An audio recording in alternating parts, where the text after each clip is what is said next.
Ashama akkam jirtu daawwattoota keenya sagantaan Yookoo Dooktar kan torbanii amma jalqabeera. Biyya keenya keessatti illee hammasuma waa'een dhukkubaa qoratamee nama amma kanatti dhukkubsatee jira, nama amma kanatti yaala argate. Har'a kan nuti irratti xiyyeeffannu waa'ee mataa dhukkubbii. Namni 90% ta'u yoo xiqqaate al takkaa mataa dhukkubbii osoo hin dhukkubsatiin namni darbe hin jiru. Qaamni keenya mormaa ol jiru kun hundumatu dhukkubbii nutti dhageessisuu danda'a.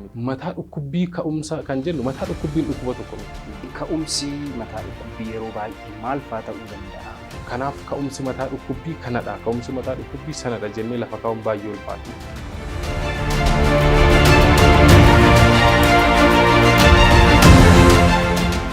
Gosoonni mataa dhukkubbii yookaan mataa bu'uu kuni maal fa'i jechuu dandeenya? Garuu turtiinsaa akka tension type headacheedhaaf migrainiitti irraan turu dafee irraa deema. Yaala dhibee mataa cabsaa wal wajjin ilaalla.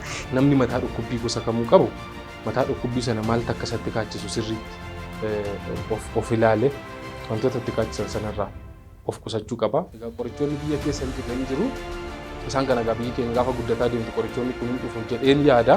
Mallattoo diimaa, sarara diimaa yookaan immoo red flag kan jennu sana jechuudha. Hin jiru mataa dhukkubbiidhaaf.